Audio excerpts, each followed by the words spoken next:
Hello everyone, welcome to my vlog, Puah-Midwife services. On today's topic, we're going to be looking at trying to conceive. Trying to conceive, congratulations on getting to the stage of your life where you're ready to try to have a baby. The different things that you have to look at or consider before approaching this stage. Trying to get your body right. Do you know how regular your menstrual cycle is? Are your periods regular at the same time every month?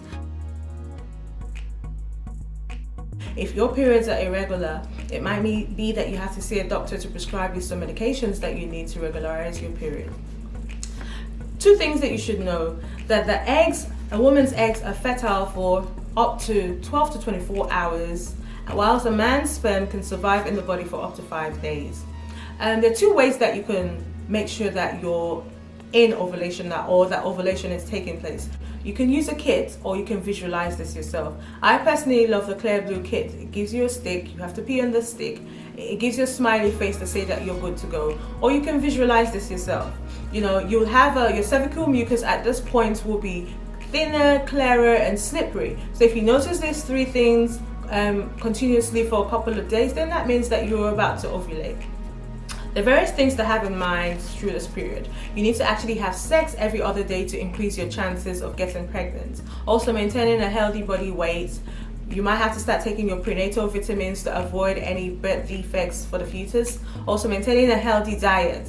Ease off the caffeine, because caffeine has been known to cause a decrease in fertility. Also, avoid intense workout. I'm not saying stop working out, but at this point you might have to, reduce the intensity of your workouts, because sometimes it could lead to irregular periods and it could actually affect ovulation. It interferes with ovulation. If you're one to smoke or drink, this is the time to cut down on your smoking or drinking, because nicotine actually causes a decline in eggs in a woman's body.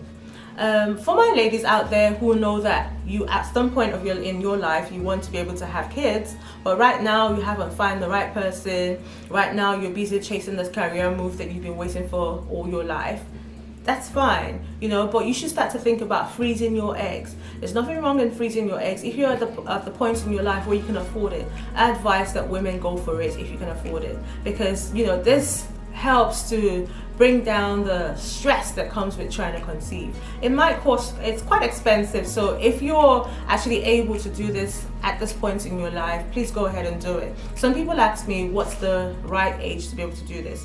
I'd say if you're about 36, that's a great time. I'll tell you a story about when I tried to conceive for the 2 times. I got married in October 2011.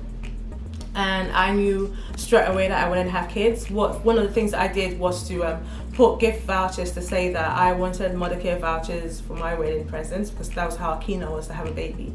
4 months went past after the wedding, 5 months, 6 months, nothing was happening.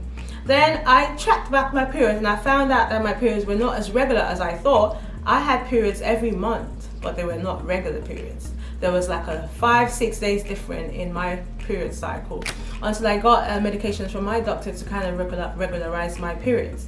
It took, and after that we kind of moved out of London to like Surrey. Surrey in the UK is like a quieter environment compared to the busy life of London. I kind of got pregnant in January 2011. I got married in October 2009. That's to show you that sometimes it takes a while. And yeah, so it took that long to get pregnant. Compared to my second pregnancy, now I was well aware of my body functions and what was happening in my body, so I knew I was ovulating. And in that period, I got on with it. Like, that's the phrase that I use every time with my husband: let's get on with it. And I got on with it, and I got pregnant. When I went for my first scan, I got the shock of my life telling me that I was having twins. Twins were going to be 2 weeks apart. My twins were actually 2 weeks apart. And this is called superfetation, which is when you get pregnant after getting pregnant. And that was a shock to me, because that normally doesn't occur all the time. It's a very strange occurrence in humans. It happens in animals, but not humans. But when I look back at the period of us trying to conceive, it actually made sense to me, because I was ovulating more than usual. So to be told that came as a shock, but I wasn't overly surprised. So yeah, that could happen to you. So just be aware of your bodies, ladies, and men. Also, you actually have to make sure that you're ready during this process. Now, our next topic is going to be hyperemesis gravidarum. Hyperemesis actually is excessive nausea and vomiting in pregnancy. This actually affects 3% of pregnant women, and also known as morning sickness, which is the nausea and vomiting, which isn't so extreme as hyperemesis. These are caused by changes in the muscle contractions and relaxation patterns of the stomach and intestines. The HCG and estrogen and progesterone levels in the body actually lead to this. Some people have questions like, does it harm the baby? No, it doesn't actually harm the baby. It could be a problem if you are not able to keep down food or fluids. It could be that you have to be hospitalized. You could have to actually have a drip put in to make sure that you're well hydrated. It can also be a problem in pregnancy because it could lead to the baby having a low birth weight at birth.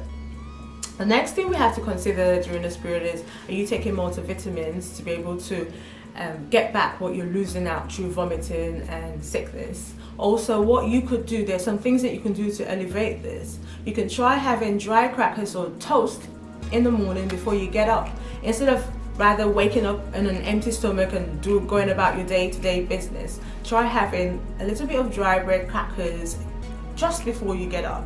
Also, drinking every now and again. Instead of just consuming a bottle of water, slow it down. Have a glass every now and again. The same thing with your meals. Have little meals every now and again. And this kind of helps to space things out. Also, you could try ginger. Ginger has been known to be very effective for nausea and vomiting. I personally love the ginger tea during my pregnancy. Just enjoy it. It actually helped me. You can try gingerbread, ginger cake, anything ginger right now will be great for you. The next thing you could do is avoid greasy or oily fatty foods. This actually doesn't help in nausea and vomiting. You could also try having a high protein snack just before bedtime. That could be the last thing in the day that you have. Also, acid reflux. Acid reflux has been known to exacerbate nausea and vomiting. It could be that you have to see a doctor to prescribe you some antacids to help during this process, just to reduce the level of acidity in the body. Acupuncture. Acupuncture is what some women haven't tried, but actually acupuncture is a great thing to do during this period if you're suffering from excessive hyperemesis. Also, taking a nap every now and again in between goes a long way to steady your body, to keep you in a good mood. So nap, ladies. If you can nap, just nap. I hope I've been able to touch up on all the issues that I've mentioned here, and thank you for taking out your time to watch. Please like, subscribe and share, and until my next video, take care and see you soon. Bye.